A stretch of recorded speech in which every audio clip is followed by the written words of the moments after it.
Fox News was owned by, I forget his name, but he passed away and his son has kind of taken over that. And so Fox News, which was pretty conservative, has kind of moved back a little bit from that. But if you look at this, this is different media outlets. And I posted this file on just now on Canvas so you can look at it closer. But they have these in the middle. And I'm here to tell you that most of these are not in the middle. Okay. Now, if you're just looking for fact reporting, like, okay, what happened? And you want to know the facts. Reuters does a pretty good job with that. Okay. Like there's no opinion in it. It's like they just give you, here's what happened. Okay. And then with a lot of these others, like, are you guys familiar with NPR? National Public Radio? Okay. Now, as somebody that knows the political spectrum very well, NPR is not in the center. Okay. They're on the left. Okay. Now, they do some really good stuff on NPR, cultural stuff that I think is very valuable. But you can pick it up. Now, with Reuters and AP, this Associated Press, they give you facts, but sometimes it's what they don't report. You know what I mean? So, like, they won't report on certain stories that might be favorable to the right. Okay, that keeps them from being biased, but in the fact that they're not reporting on it makes them biased. Okay, so I don't think there's anywhere truly you can go to get a straight up the middle opinion or news with these here. Okay, knowing that, okay, you read both, you listen to both. Okay, and then based on your knowledge of history, of government, your worldview as a Catholic person, then you determine what to believe and what not to believe, or to let go in one ear and out the other, or you just disagree with it. Okay, so I'm the type of guy that I will watch CNN and I will watch Fox News. Okay. The New York Times, which is the paper of record in the United States, they call it the paper of record. So, like, if you need to go look up something that happened in history, you could go to the New York Times. But it's proven itself to be on the left, okay? And I would actually, in some cases, move it over into this column, okay? And some people would say Fox News should be over in this column, okay? One of the websites that I like to go to is this one here, is Breitbart. Okay, Breitbart's going to tell you stories that these won't even report on. Okay, so if you don't know about it, then it never happened, right? I mean, it's like you don't hear about it. It's not reported on. Okay, National Review, and I've got another slide on this, was created by William F. Buckley, who is a very strong conservative. Next slide. Okay. So this is put together by,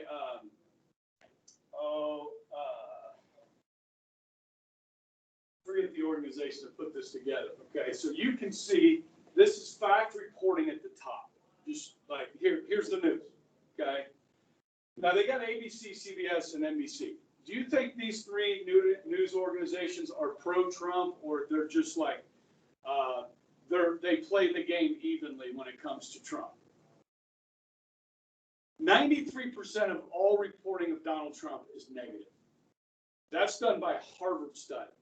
Okay, so if 93% of what's coming out of the news is negative towards a Republican or a conservative, why is this in the middle? It doesn't make sense. Okay, so some of your parents, I don't know if your parents watch the news or not. Okay, but you can tell pretty quick if they're watching Fox News or they're watching CNN or MSNBC. You can kind of see where they, try and get their information and what they like to hear. We like the echo chamber. We like to have our thoughts reinforced by others. Okay, So people on the right will watch and listen to these things, people on the left, and it just solidifies people's, their stances. They become hardened in them, yes?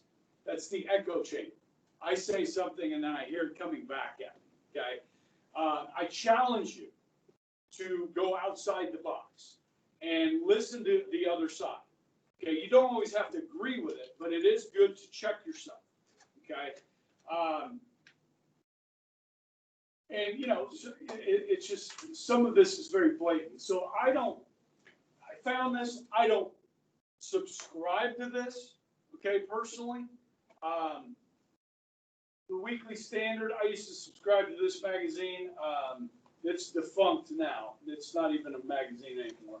But they do a lot of good analysis. So when you talk about complex analysis of issues, where they break it down, that's where you really learn. I mean, that's kind of what I hope I do in a classroom, is give you complex analysis of subject matter, okay? Where it's not news soundbite, okay? So this is pretty good, and I did put it on the, like I said, on Canvas. If you want to look into it a little bit more, that was a question we had from one of our students yesterday. And so hopefully you watched the video. I talked all about the bias and everything else, and or about where people stand politically and so forth. And you got the news about Ruth Bader Ginsburg, okay, and how President Trump is planning on announcing somebody this week. He's by Saturday, may even be Friday. He did say he was in Ohio yesterday. He did a rally there, and he did say that he was likely to pick a woman. Okay, so that list is down to, like 4 women, but and everybody speculates which one it will be. That we don't know for sure. Okay, so wanted to show you that. Okay.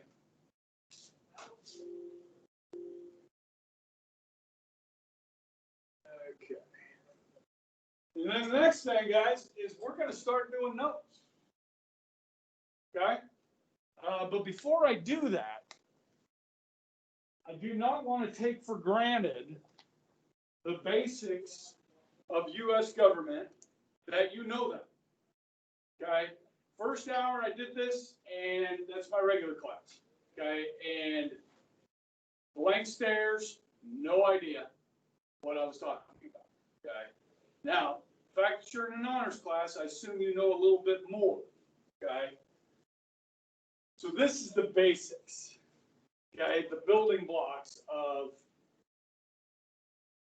our government. Okay? So if you don't know this stuff, which you probably don't know all of it, I would write this down.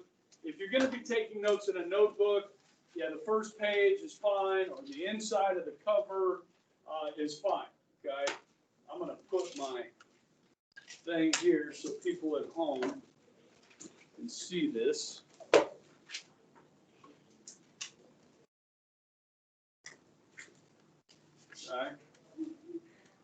And I'm just going to start. Yeah, you guys are going to write, so I'm not going to talk while you're writing. And then I'm going to explain it.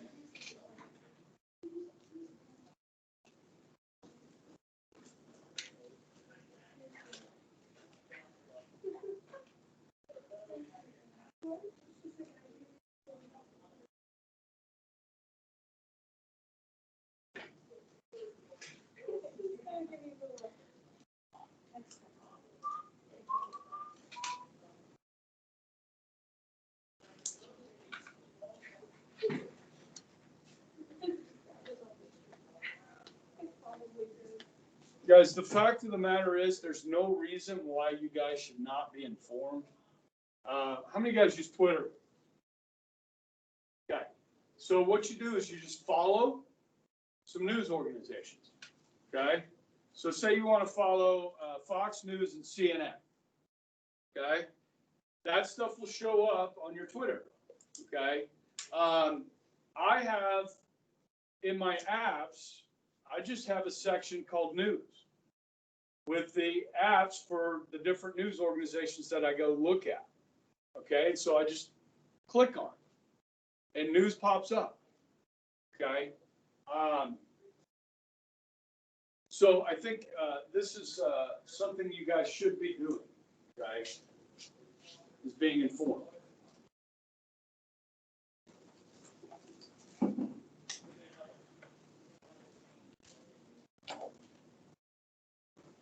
All right, I'm going to talk. All right, just do the legislative one, okay? And then we'll move on, okay? I can't sit idle. It's something in my psyche. I just can't just sit idle. Okay. All right.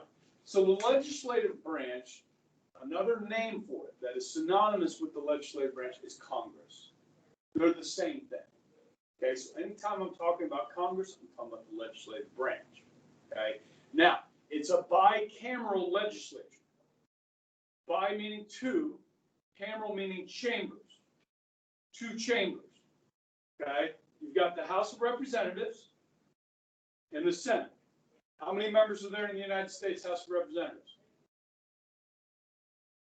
How many members are there in the United States House of Representatives? 435. Okay, I'm going to ask you that again. How many members are there in the United States House of Representatives? 435. Okay, we're going to remember that. On call. You come in Friday morning. I'm going to hit you. You're going to say 435. Okay? We have 100 senators. How many stars are on the flag? 50. Times 2. Everybody gets 2 senators. You have 100. Okay? So how many members of Congress? 535. Okay?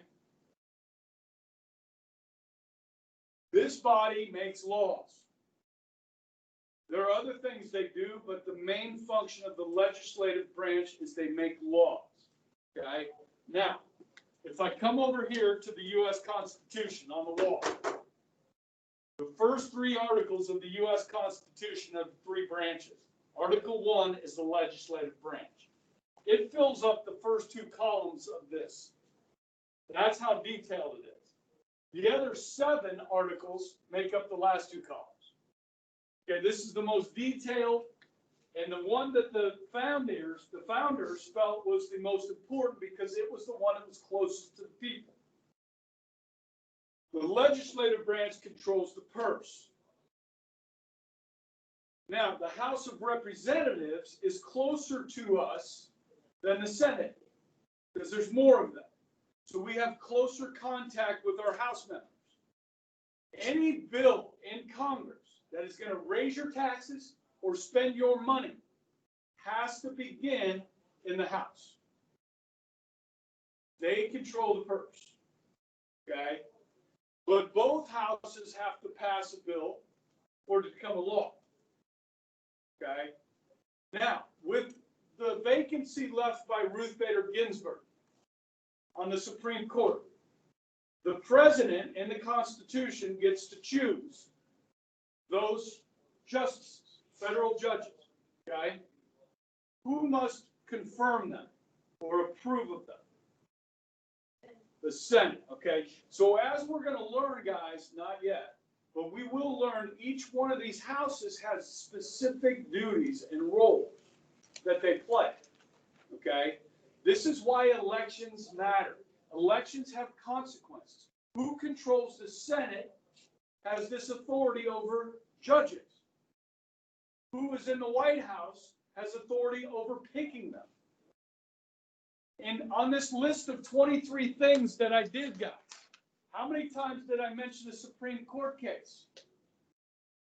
Almost all of these, the Supreme Court has decided what is valid and what is invalid. Whether it comes to gun rights, whether it comes to speech, free speech, hate speech, all these things, abortion, affirmative action, school choice, I mean, on and on and on. Trying 14-year-olds as adults. That was something that the Supreme Court would weigh in on. Okay, so elections have major consequences when it comes to the Supreme Court. They are the last arbiter of truth. Okay, now I'm going to come over here for a minute.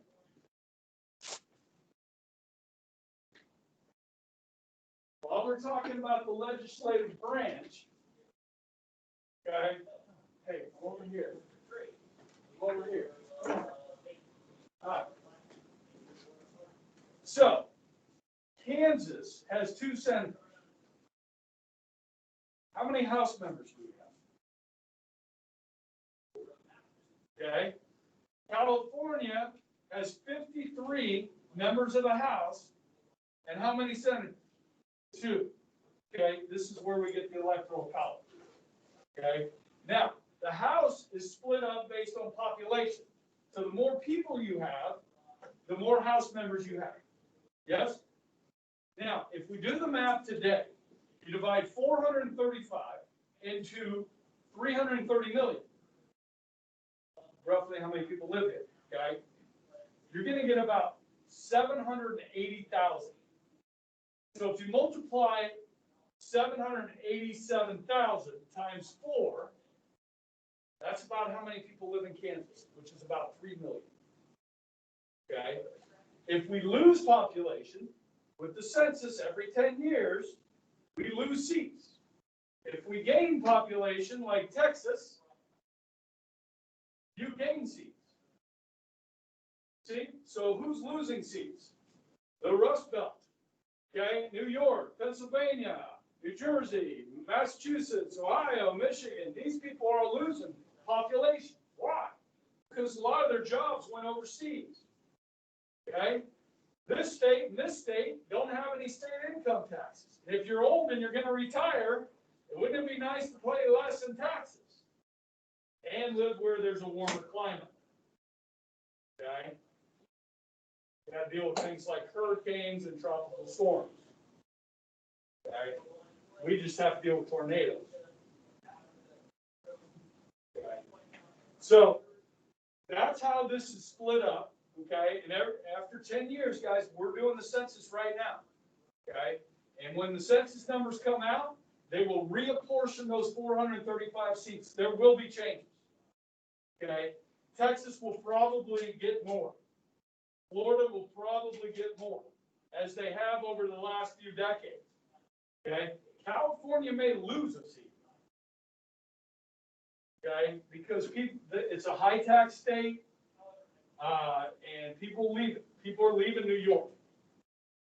Okay, so Illinois. I mean, it's just it just depends how many people leave.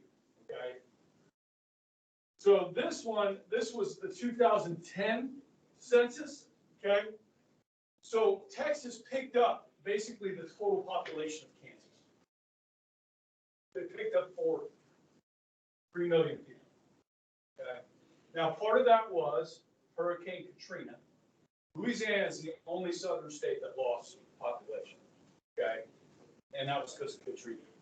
And so some of those people moved here, some of those people moved to Georgia, and so forth. Okay, so it's pretty interesting to study. All right, now, so you got the House, right, and the Senate, and you got Congress. So anytime I say Congress, I'm talking about vote. Now we move on to the executive branch. I'm sorry, I just can't.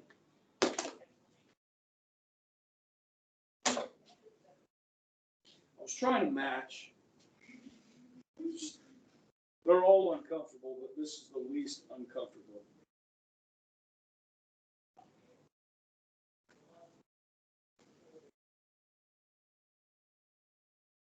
Pardon me. Okay. Executive. Start with the president, vice president, okay?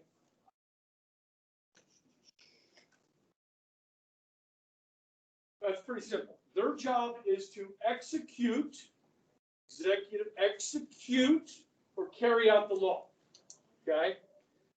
President, vice president, you got your cabinet, okay? There are 15 cabinet department heads.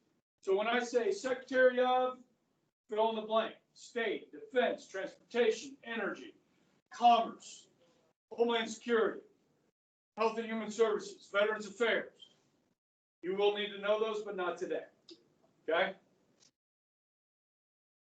Cabinet and executive department, same thing. Okay? This is the largest employer in the United States, the executive branch of government. There are more than 3 million people. Because inside this is the Department of Defense, which includes the Army, the Navy, the Air Force, the Marines, the Coast Guard, Pentagon. Okay? It employs more people than Walmart. It's the largest employer in the country. Okay? Then you throw in executive agencies, FBI, EPA, CIA, FTC, FAA. I mean, the list goes on and on. Okay? I mean, there are hundreds of federal agencies. There's a problem in the country, we need to create a new agency to fix it. All right? And they never go away. Once you create them, they almost never go away. You just keep adding on. Okay? All right? They carry the sword. First, the sword. Okay? So they carry out the law. So let me give you an example. Simple example. Okay, Congress passes a law that says we need railroad crossing signs at every intersection between where roads and railroads are. So the Department of Transportation and the executive branch will enforce that. So they'll talk to the states and say, look, we need to put up signs, and anywhere there's 500 cars a day that cross there, we need to put up a gate. It goes ding, ding, ding, ding, ding, and up and that, right? Okay, that's the simple thing. All right, so that's how our system's supposed to function. Now let me talk about another law. Marijuana laws, federal marijuana laws. Marijuana is a federally banned substance. You're not allowed to grow it. You're not allowed to transport it. You're not allowed to consume it. It's against the law. Wait a second. Why? How come all these states have pot? They're violating federal law. So President Obama, when Colorado first went rogue and said, we're going to decriminalize marijuana, President Obama decided not to enforce federal law. It's called prosecutorial discretion. President Trump has chosen not to enforce federal marijuana laws. He could send in the FBI, the Alcohol, Tobacco, and Firearms, ATF, the DEA, the U.S. Marshals, the Secret Service, and shut down every pot dispensary in the United States. And he could do it like that and do it legally. But they have chosen not to. So the time has come, ladies and gentlemen, where we need to repeal the federal law because so many people are violating it and allow the states to pass their own laws. And if a state wants to remain marijuana free, they pass a law. If the state wants to have, legalization, they pass a law. Okay, same thing with the death penalty. That's how we do the death penalty. Each state decides for themselves. But it's not healthy to have states violating federal law like this. Okay, it's not a good idea. You either have a law or you don't. So every president is different as far as how they use the sword. Okay? So you might say President Trump has used the sword more when it comes to enforcing immigration laws. Okay? But still at this point in his presidency, Obama deported more people than Trump has. You can look that up. That's the truth. Okay? And Clinton, way more people were deported under Clinton. Okay? So the sword. Okay, then you move over here to the judicial branch. Now, the only court that's mentioned in the Constitution is the Supreme Court. And as you know, there's 9 on the Supreme Court. Right now, there's a vacancy. Okay, and then the circuit courts and district courts were created by Congress afterwards. Okay, so this is the makeup of the federal courts. Obviously, guys, we have court systems in the states as well. Okay. So we use what's called a federal system of government. We have national government, we have state government, and we have local government. Okay. Now, does the national government have a police force? The FBI, the ATF, the U.S. Marshals. Okay. State troopers, right? We have state police, and then we have local police. So each one of these local, state, and national governments have some sovereignty over themselves, okay, with this being supreme. These guys will look at the laws passed by him, by the legislative branch, the actions of the president to determine whether their actions or laws are constitutional or not, okay? So you guys might remember when I talked about the Defense of Marriage Act that said Kansas didn't have to recognize a gay marriage from Massachusetts, right? That was an unconstitutional law. Okay. Now, one of the best examples of the president violating the Constitution was a historic moment in time, Andrew Jackson. You guys remember something called the Trail of Tears? Okay. This is where President Andrew Jackson wanted to move the Cherokee Indians out of Georgia, and he forced them out. Okay. The Supreme Court told the president, you can't do that. And Andrew Jackson's response was, well, come stop me. Does the Supreme Court have a sword? They do not have a sword. Now, could the legislative branch impeach the president for violating the Supreme Court's decision? Yes. So that's the recourse. Okay? Now, so it ends up generally being the executive branch that is the sword for the legislative branch when laws violate the Constitution. So they help the other enforce this decision by the Supreme Court. Okay? Now, the Supreme Court is not always right in their decisions. Occasionally, their earlier decisions will be overturned by later courts. They don't like to do that. They don't like to overturn earlier courts because what are they saying about those justices? They were wrong. They don't like to do that. Okay? But a perfect example is Brown versus Board of Education, 1954. They overturned Plessy versus Ferguson, 1896, which said separate is equal, can be equal, and Brown said no, separate is not equal. Okay, so just a little civics lesson, ladies. Because of Brown versus Board of Education, remember how I talked about the 14th Amendment? The Supreme Court used that to legalize gay marriage. Okay. Nowhere in the 14th Amendment does it mention gender. Okay. Women in this country do not have the same legal constitutional protections as men. Okay. And a lot of it's because of this. Brown versus Board of Education, saying that separate is not equal. So where in society, ladies, gentlemen, are women and men kept separate? At the end of the hallway, in the locker rooms, a lot of college dormitories, some gyms. You know, some gyms might be for female only. Okay? Separate is not equal.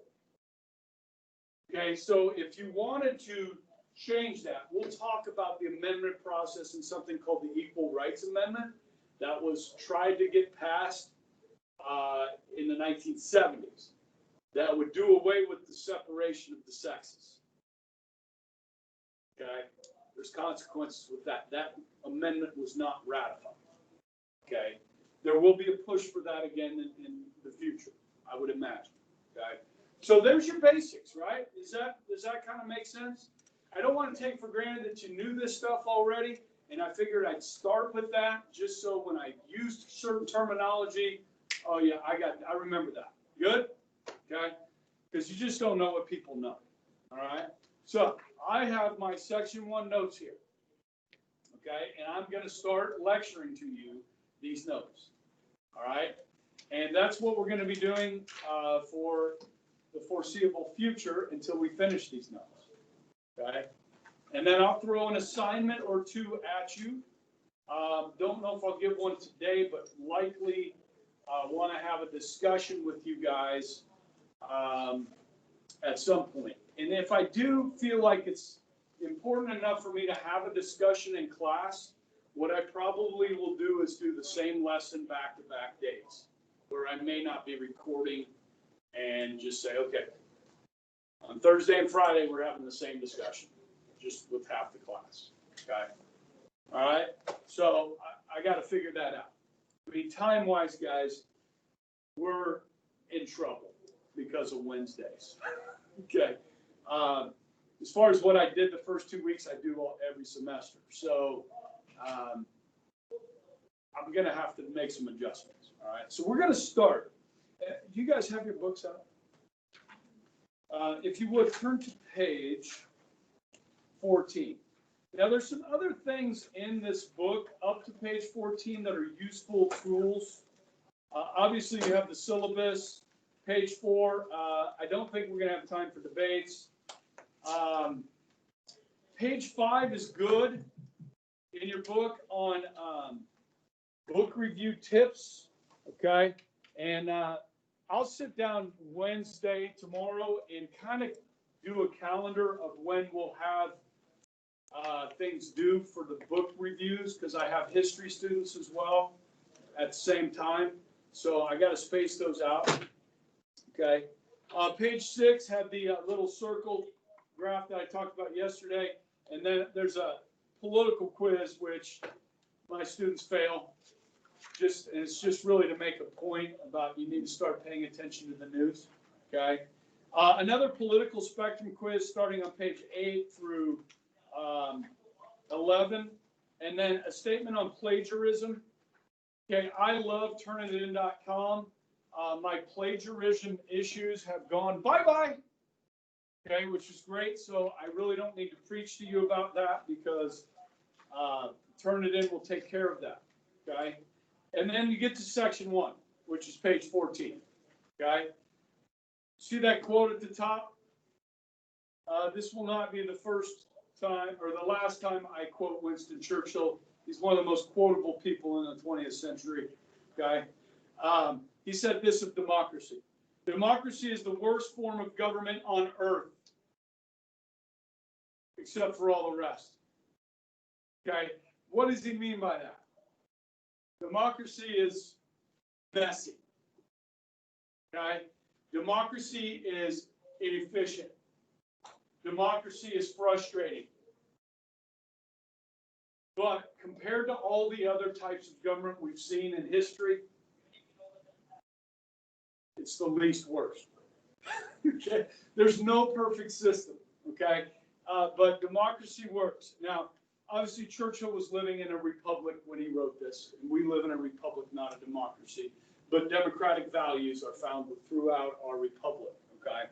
So, you can kind of see the topics we're going to cover in this section, all right? So, you've got what is the state, what is government, what is a country, 4 theories, the origins of state, social contract, different forms of government, economic theories as types of government, basic concepts of democracy.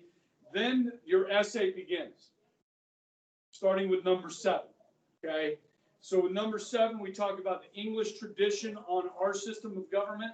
We look at the colonial experiences, so we're going back to the colonial era. We're going to look at the revolutionary history, and then the founding documents and speeches. We're talking about, obviously, the Declaration. This goes up through the Declaration. So we will not be talking about the Constitution in section 1, but in section 2. Okay? So the first 6 are what you're going to be tested on with an objective test, and then an essay test for the bottom from 7 down. Okay? Don't worry, it's still a ways away. Your review sheet for that is on Canvas. So if you want to look at the essay question, you can look at it now if you want. If I were you, I wouldn't worry about it until we start getting to that. Okay? All right. There are some readings that I'm going to have and some homework that we'll talk about a little bit later. Okay? So let's start at the top, and I'm going to start with, this is section 1. Okay? If you want to put that in your notes, section 1. And going to start with a basic definition of government. Okay, this is where you start to take notes. Government.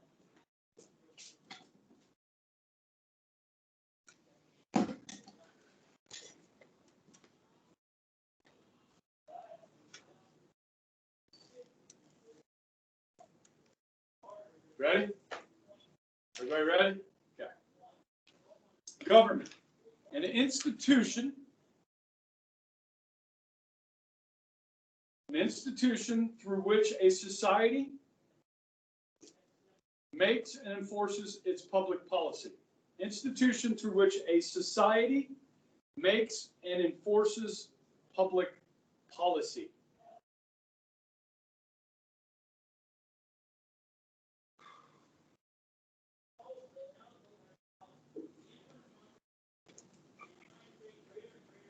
Got it? Society makes and enforces public policy. All right, that seems simple enough, right? It's an institution. Okay, well, what is public policy? All right, public policy are all things government does is public policy.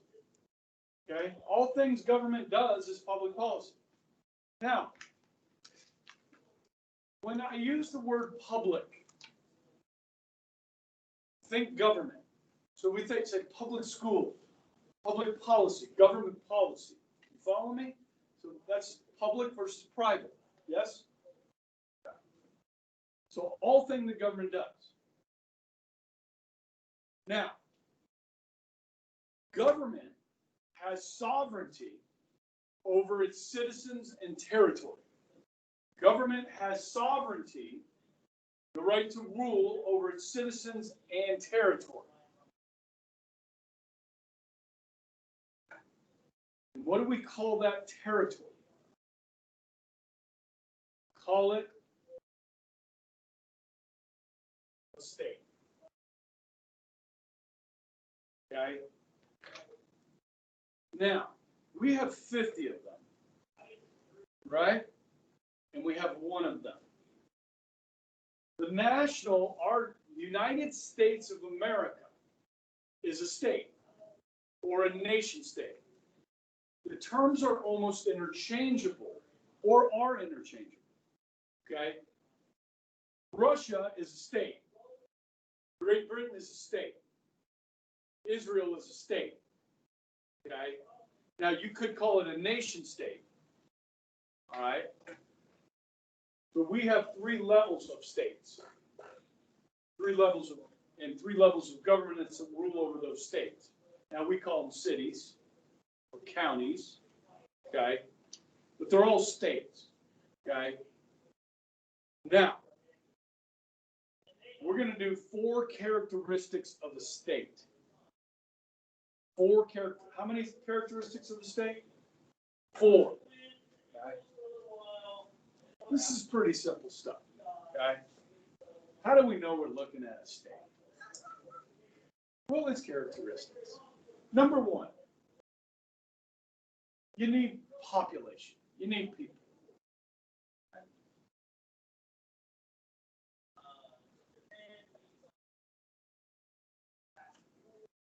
Now, which state has the most people in the world? China. Okay? About 1.3 billion people. Now, India is not far behind at 1.1 billion. And guess what? Those countries don't like each other. Okay? There's some disputed territory there called Kashmir. If there's any Led Zeppelin fans out there. Kashmir. It's a great song. All right. The smallest populated state in the world? Vatican City. Last count, 770. Okay, people. All right, territory. Second characteristic is territory.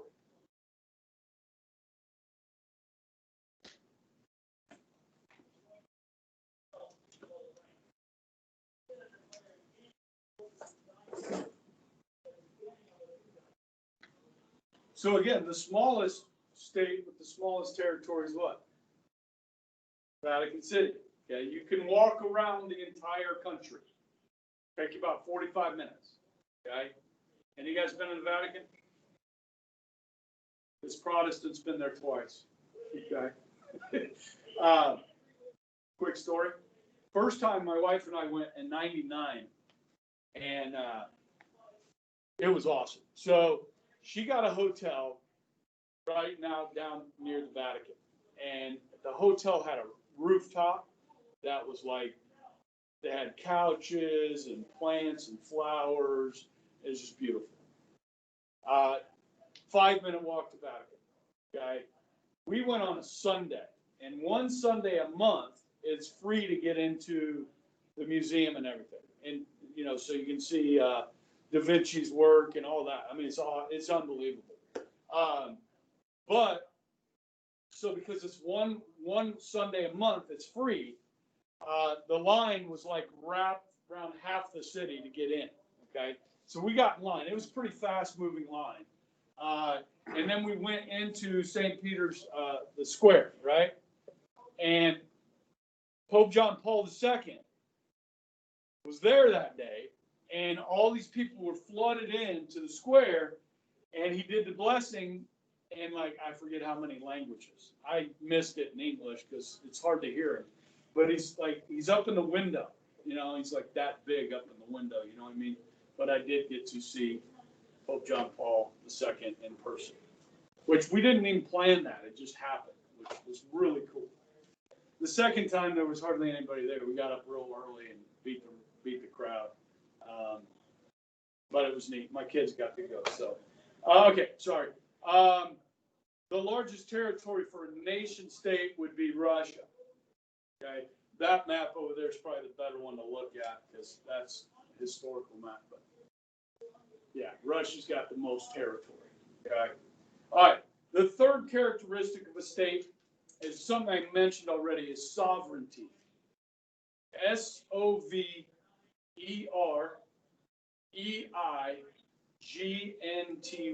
Sovereignty.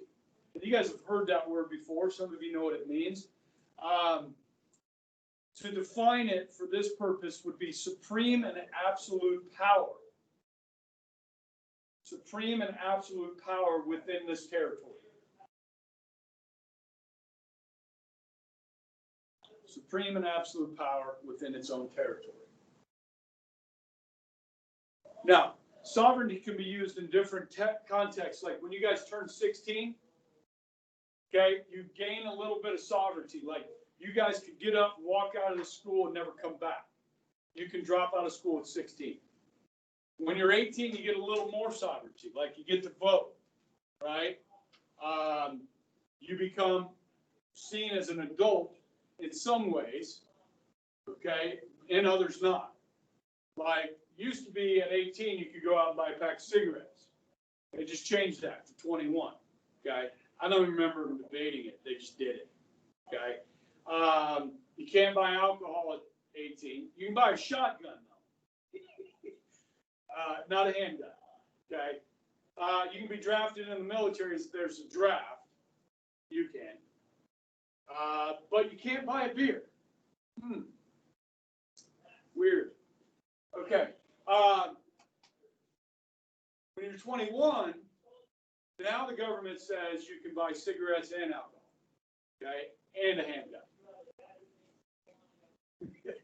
Okay. So you truly become sovereign, I guess, at 21. Actually, you're sovereign at 18. Okay. You just have restrictions on you because the government knows better how to raise you at the age of 18 than you do. Because you're 18, apparently. Can't make up your own mind. And the fourth characteristic, yes, I'm a cynic. If you haven't noticed, okay, you will. Government is the fourth characteristic of a state.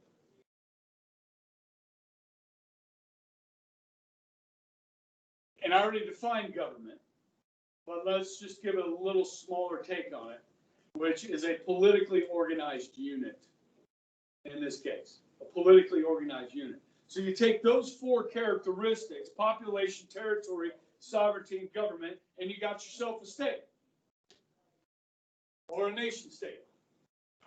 Okay? That's pretty simple. Now we're down to 1 minute. So the next thing we're going to talk about is the origins of the state. Okay? Now I am going to be having you guys read.